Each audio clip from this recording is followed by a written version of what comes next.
berbagi pemahaman tentang budaya positif di lingkungan sekolah kita. Adapun tujuan kita pada hari ini adalah yang pertama itu adalah bertukar informasi tentang budaya positif, kemudian memberi informasi terkait budaya positif. Ketiga, mampu mengimplementasikan budaya positif. Adapun agenda kita ada beberapa. Yang pertama adalah pembukaan, yang kedua paradigma belajar, kemudian disiplin positif, motivasi perilaku manusia, kemudian kebutuhan dasar, posisi kontrol, dan keyakinan kelas, serta segitiga restitusi.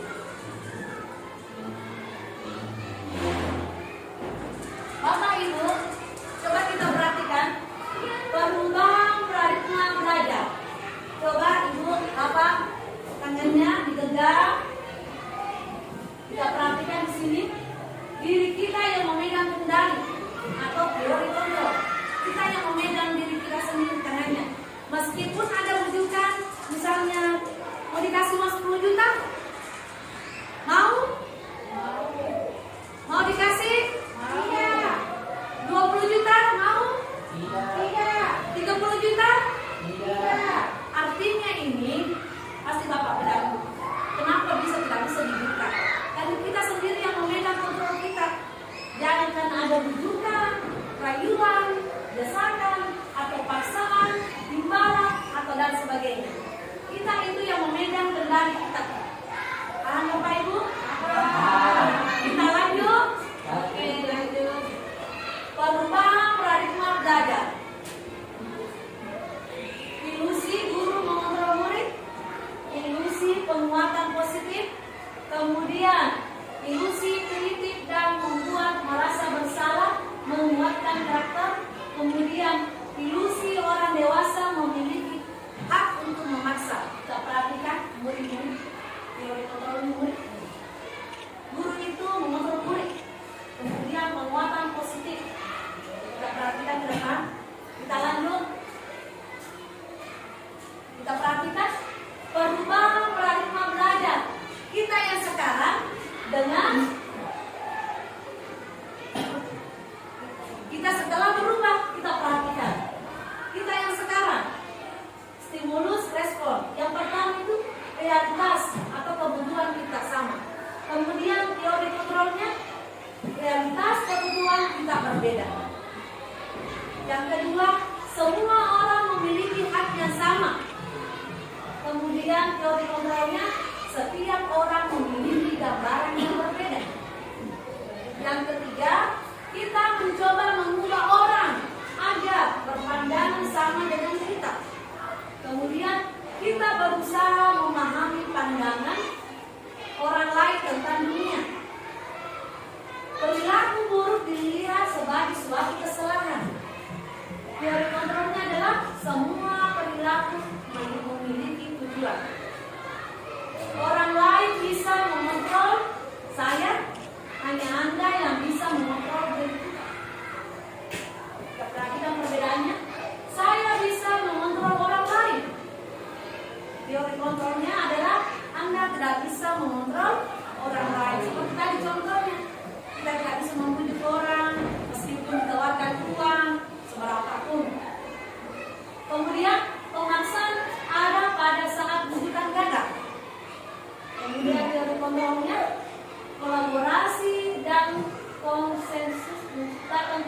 pilihan gambaran.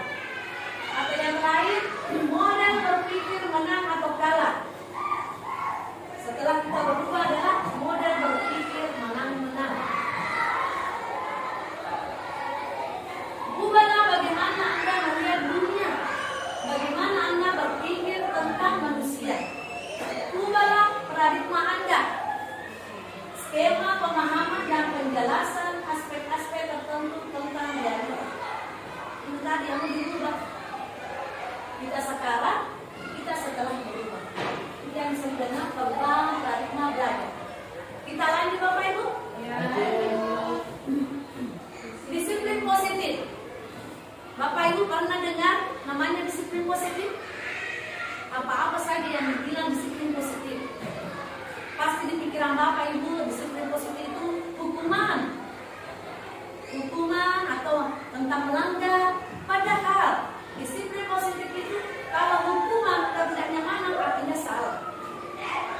Kita lanjut, kita perhatikan nilai-nilai kebajikan universal. Sekarang itu tidak ada istilah bilang dihukum anak-anak melanggar, tidak ada lagi istilah begitu. Kita menanamkan dalam nilai-nilai kebajikan universal, yaitu sikap positif. Kita lanjut.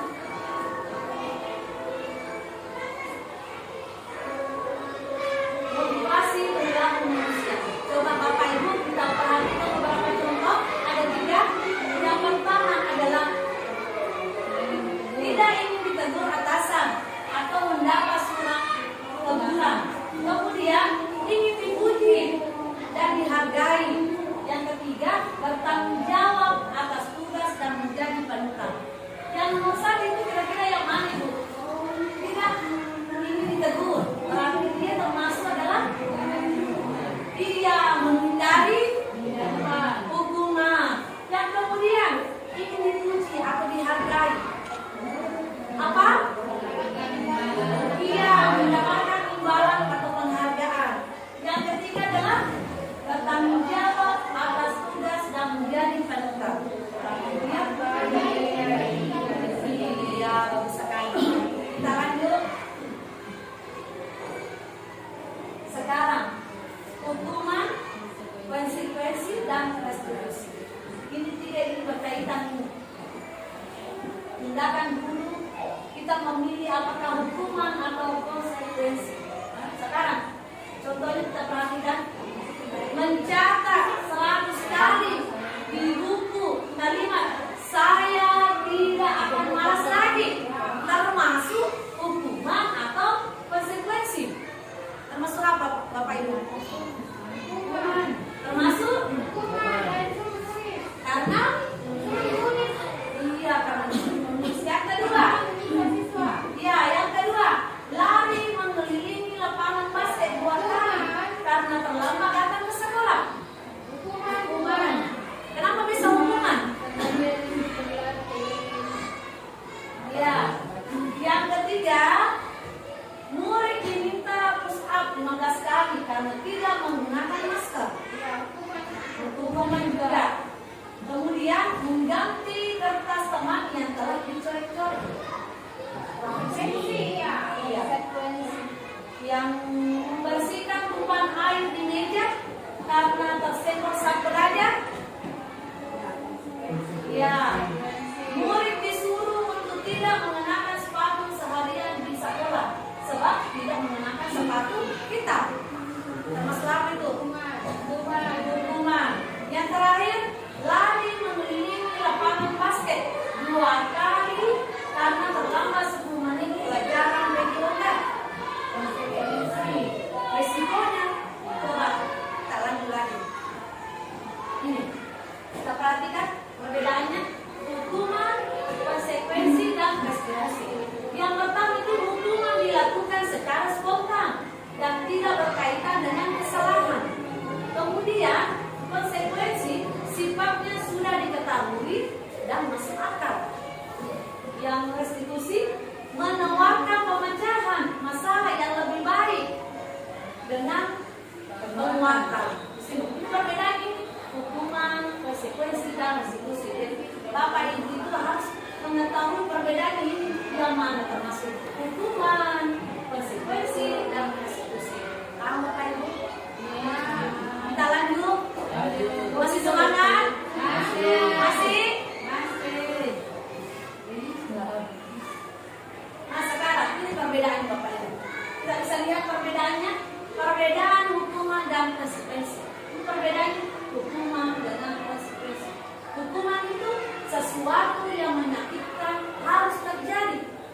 Sedangkan konsekuensinya adalah sesuatu harus terjadi. Kemudian membuat anak sakit fisik maupun hatinya untuk jangka waktu lama. Sedangkan konsekuensinya adalah membuat anak merasa tidak nyaman dalam jangka waktu pendek.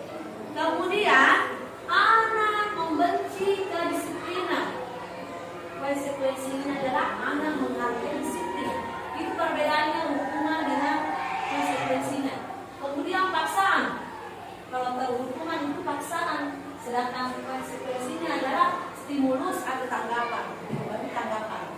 Kemudian mendorong anak menyakiti diri sendiri. Kalau hukuman, kalau kita memberi hukuman ke anak, pasti hukuman itu membekas di hatinya.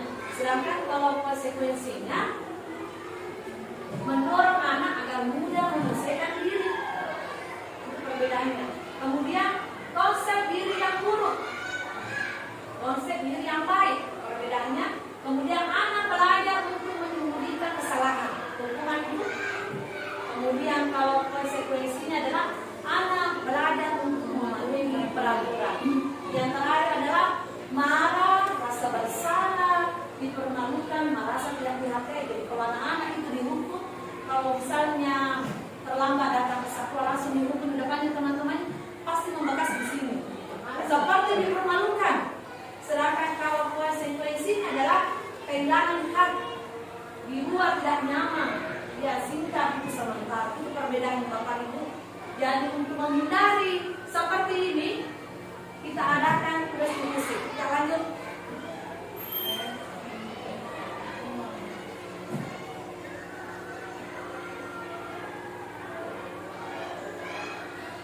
Kita perhatikan penghargaan dan hadiah adalah hukuman. Apakah memberi penghargaan kepada anak-anak termasuk memberi motivasi kepada anak-anak atau malah menjadi hukuman?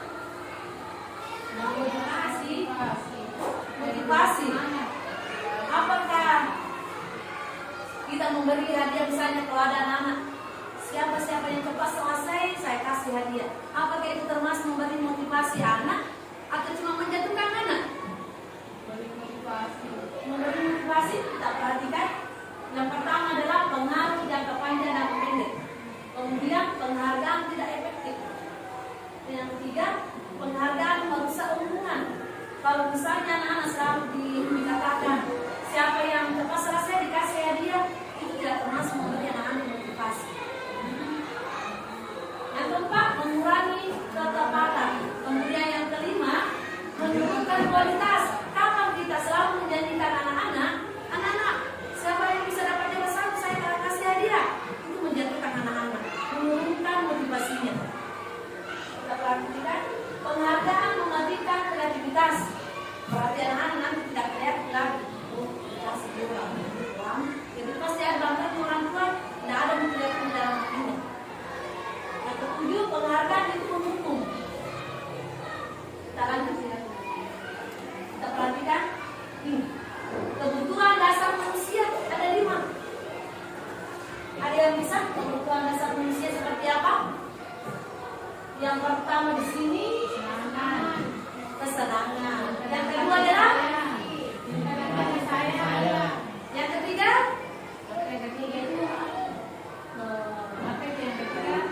yang ketiga adalah apa? Kebutuhan mungkin. Yang keempat nanti kita perhatikan. Kita isi dulu.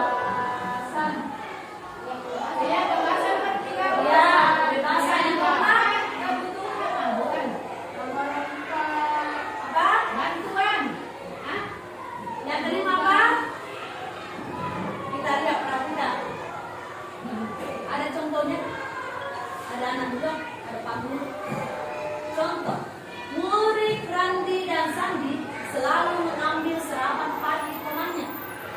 Bisa saja Randi kelaparan sebab tidak sarapan atau bisa saja ingin diperhatikan oleh teman-temannya.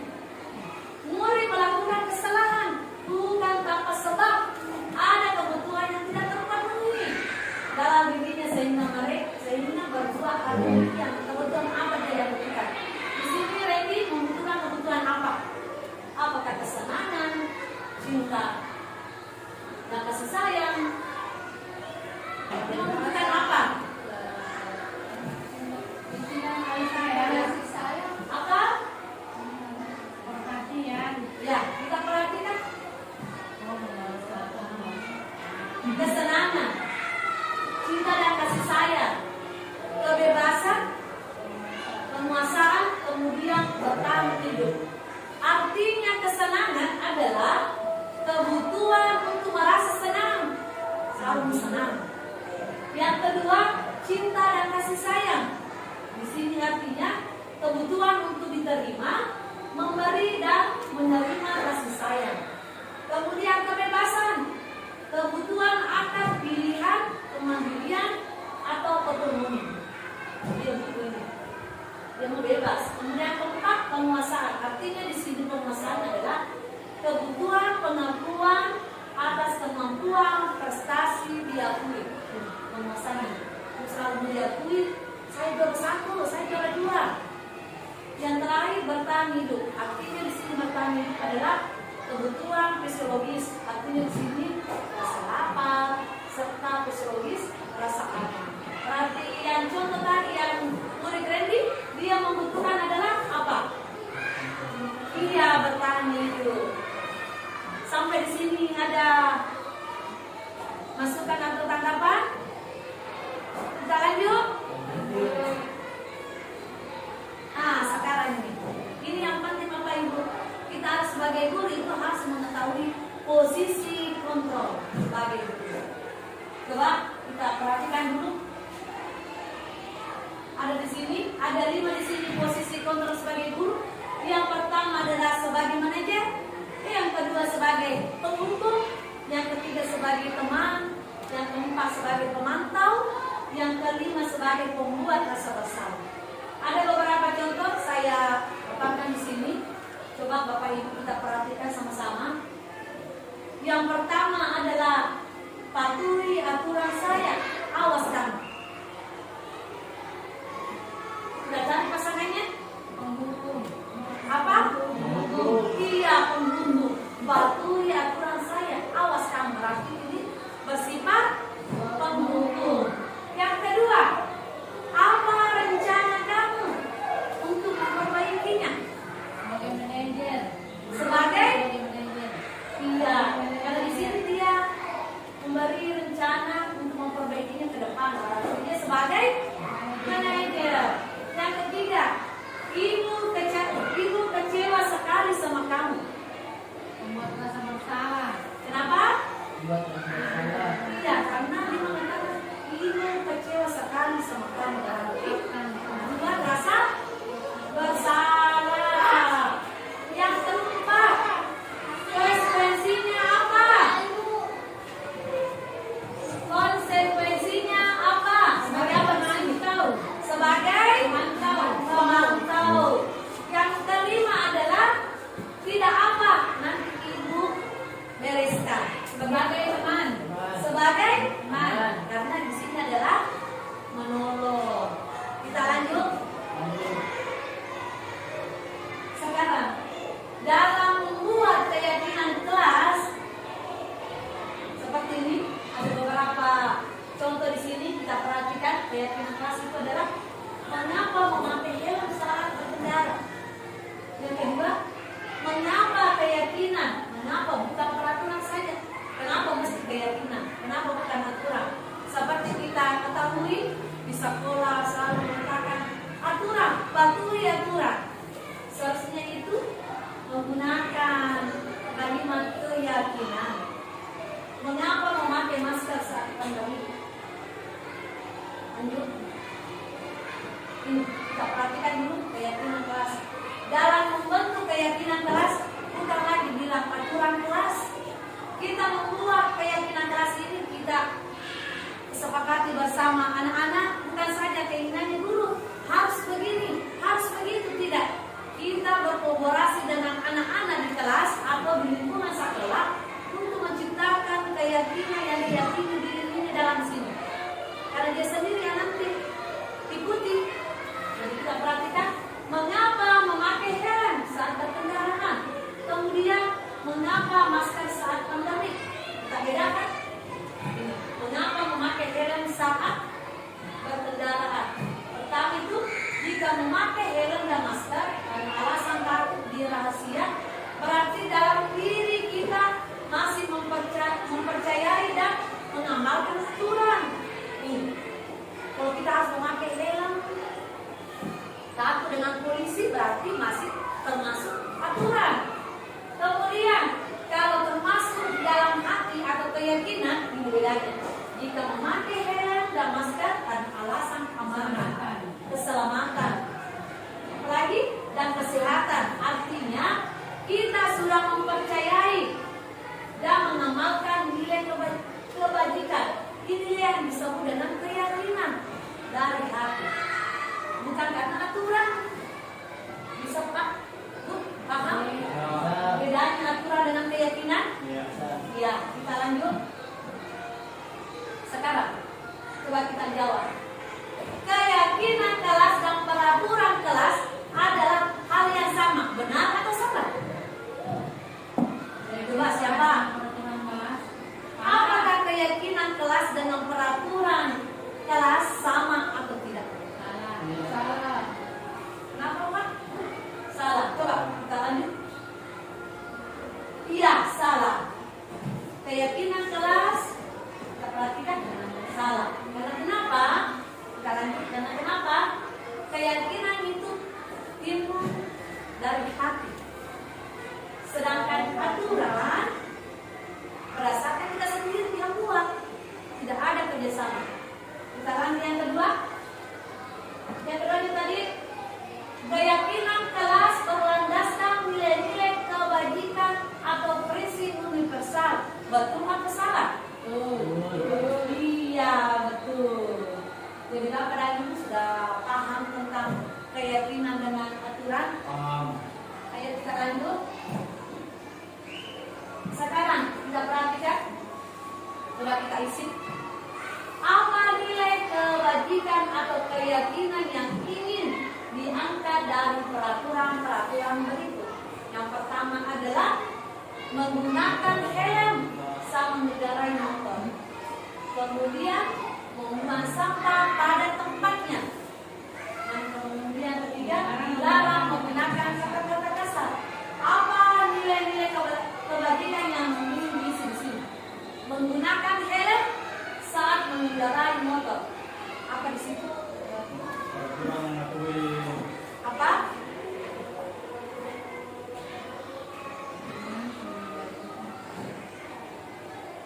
Ya, keselamatan. Menggunakan helm saat mengendarai motor berarti keselamatan. Yang kedua, buang sampah pada tempatnya berarti menjaga kebersihan. Kemudian dilarang menggunakan kata-kata kasar berarti selalu bersikap positif dan hormat. Ini adalah contoh nilai kebajikan atau keyakinan yang diangkat dari peraturan ini. Kita lanjut. Sekarang mari kita susun, kita urutkan bersama-sama. Urutkan langkah-langkah utama dalam menetapkan keyakinan kelas serta pendalamannya. Kita susun ini. Yang pertama itu bagaimana cara membuat keyakinan di kelas. Bukan saja sekedar kita sebutkan ini satu, ini dua. Tidak, ada langkah-langkahnya. Yang pertama,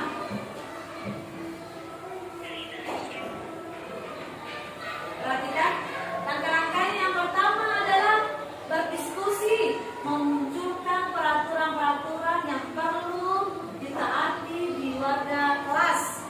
Kemudian yang kedua yang mana? Kedua, iya, mengubah kalimat yang positif. Yang ketiga apa lagi? Ia menyaringkan peraturan-peraturan menjadi nilai-nilai kebajikan atau keyakinan kelas. Yang mana lagi? Yang keempat, berdiskusi mengenai gambaran perilaku yang mencerminkan keyakinan kelas. Ia berdiskusi mengenai gambaran perilaku yang mencerminkan keyakinan kelas. Yang kelima apa lagi? Berdiskusi berdiskusi mengenai peran seluruh warga kelas. Dan yang terakhir adalah meninjau ulang keyakinan kelas dari waktu ke waktu. Ini adalah urutan atau langkah-langkah ketika kita membuat keyakinan kelas di kelas. Bukan saja sekedar kita buat baru template, tidak. Kita harus yakinkan dulu kita kerjasama dengan anak-anak. Kita perhatikan ini contohnya, kesepakatan kelas atau keyakinan kelas. Ada di sini kesepakatan kelasnya. Kami guru dan murid yang saling menyayangi. Kemudian kami murid yang semangat belajar. Yang terakhir kami murid yang peduli dengan teman-teman. Ini adalah keyakinan kelas atau kesepakatan kelas. Sedangkan ini adalah seperti yang kita perhatikan. Datang tepat waktu, mengucapkan salam, menjaga kebersihan sekolah. Ini adalah contoh kesepakatan kelas yang bisa Bapak Ibu lakukan di kelasnya. Kita lanjut. Sekarang tentang segitiga restitusi. Bapak Ibu pernah dengar apa dibilang segitiga restitusi? Artinya di sini proses menciptakan kondisi bagi murid untuk memperbaiki kesalahan mereka, sehingga mereka bisa kembali pada kelompok mereka, kemudian dengan karakter yang lebih kuat. Restitusi juga merupakan proses kolaborasi yang mengajarkan murid untuk mencari solusi untuk masalah mereka, kemudian membantu murid berpikir tentang orang seperti apa yang mereka ingin menjadi dan bagaimana mereka harus memperlakukan orang lain. Itu yang disebut dengan segitiga restitusi. Saya kasih contoh, coba kita lanjut. Ada bagiannya di sini, segitiga restitusi. Ada beberapa ciri-cirinya di sini. Yang pertama itu adalah bukan untuk menebus kesalahan, namun untuk belajar dari kesalahan. Yang kedua, memperbaiki hubungan. Yang ketiga, tawaran, bukan paksaan. Ditawarkan bukan paksaan. Seperti tadi yang pertama, ada bujukan apa. Yang keempat, restitusi menuntut untuk melihat ke dalam dirinya. Yang kelima, restitusi mencari kebutuhan dasar yang mendasari tindakan. Kemudian, restitusi diri adalah cara yang paling baik. Kemudian, restitusi fokus pada karakter, bukan tindakan. Jadi restitusi itu bukan saja sekedar di karakternya, fokus pada karakter, bukan tindakan, bukan perilakunya tapi karakternya. Kemudian restitusi fokus pada solusi. Ini nanti segitiga mengajarkan kita bagaimana kita bisa bersama anak-anak berkolaborasi mencapai suatu solusi yang baik. Kemudian yang terakhir, restitusi mengembalikan murid yang berbuat salah pada kelompoknya. Ada? Kita lanjut. Ini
Di sini Bu, saya ambil contoh dari kelas saya, yaitu ada satu anak pada saat saya mengajar ada yang terlambat, saya tidak langsung memarahi Bu. Saya mempersilakannya masuk, silakan duduk. Ketika sudah jam istirahat saya memanggilnya. Kenapa anakku? Anakku tahu kenapa ibu panggil ke sini. Dia tahu, Ibu, saya datang terlambat. Kenapa bisa terlambat? Saya mau menunjukkan validasi tindakan yang salah. Saya tanya, kenapa bisa terlambat lah? Saya terlambat bangun, Ibu. Apakah ini termasuk keyakinan kita di dalam kelas? Tidak, Ibu. Ini, jadi baiknya anak bagaimana? Dia memberi solusi sendiri. Jadi kita sebagai guru jangan langsung menghukum anak. Ketika ada anak terlambat atau tidak lengkap atau tidak rapi, langsung dihukum anak berarti sama dengan menjatuhkan anak. Kita lakukan langkah seperti ini. Sesuai dengan pelajaran saya di pendidikan guru penggerak, saya belajar seperti ini. Segitiga restitusi. Bagaimana bisa menanamkan kepada murid ketika melakukan kesalahan. Jangan langsung memberi hukuman. Kita dalami dulu, kita tanya dulu, kemudian kita cari solusi bersama. Ini tadi contohnya yang ada dalam kelas. Salah satu contoh ini Bapak Ibu. Sampai di sini ada masukan atau tanggapan? Silakan. Kita lanjut. Ya. Kita perhatikan segitiga restitusi. Di sini ada tahapan, ada 3 tadi tahapannya. Saya jelaskan tadi yang pertama ini sebelumnya ada 3, kemudian sekilasnya contoh responnya. Yang pertama dulu adalah menstabilkan identitas. Artinya di sini untuk mengubah identitas anak yang gagal karena melakukan kesalahan dari orang yang sukses. Kemudian dari merasa sedih dan emosional hingga mampu menggunakan fungsi rasionalnya. Contoh responnya adalah berbuat salah tidak apa-apa. Kemudian saya juga pernah membuat kesalahan seperti itu. Kemudian saya ingin mencari solusi, bukan siapa yang salah. Itu menstabilkan identitas dirinya. Kemudian validasi tindakan yang salah. Artinya di sini proses untuk memahami kebutuhan apa yang sedang berusaha dipenuhi oleh murid. Kemudian bukan berarti menguatkan tindakan salah. Itu pantas dilakukan. Namun di sini lebih menguatkan pemahaman kita akan alasan dari murid melakukan tindakan tersebut. Kita tanya kenapa bisa seperti ini. Responnya, contoh responnya adalah kamu pasti punya alasan melakukan hal itu. Kemudian kamu boleh mempertahankan sikap itu, tapi kamu harus menambahkan sikap yang baru. Yang terakhir menanyakan keyakinan. Kita tanya anak-anak, proses di mana murid menghubungkan dirinya dengan nilai-nilai yang dipercaya. Contoh responnya, nilai apa yang kita percayai, kemudian apa keyakinan kelas kita. Seperti tadi contoh yang saya sampaikan, ketika anak ada berbuat kesalahan, misalnya tadi datang terlambat, jangan langsung dihukum. Nanti pada saat waktu istirahat, kita panggil, kita tanya, kenapa bisa seperti ini. Paham Bapak Ibu? Kita lanjut. Dengan mengadakan segitiga restitusi akan muncul budaya positif. Jadi kita sebagai guru di sekolah, kita harus mengubah paradigma kita. Jangan sekedar memberi hukuman kepada anak-anak. Ketika anak-anak itu membuat kesalahan, langsung dihukum, langsung dimusnahkan diri. Jangan ibu bapak, kita hindari semacam itu. Kita belajar dulu kepada anak-anak, kenapa anak-anak bisa melanggar. Kita tanya, kita panggil, kenapa bisa. Jangan langsung memberi hukuman. Dan dengan cara itu, yaitu segitiga institusi, kita bisa mengetahui apa-apa yang dibutuhkan anak-anak. Mungkin cukup sekian, atau ada masukan atau tanggapan harapannya? Kalau tidak ada, terima kasih atas kesempatan dan waktunya bisa hadir di tempat ini. Lebih dan kurangnya mohon dimaafkan. Semoga kedepannya kita bisa menerapkan ini di sekolah kita, khususnya di kelas saya. Terima kasih Bapak Ibu. Assalamualaikum warahmatullahi wabarakatuh. Waalaikumsalam.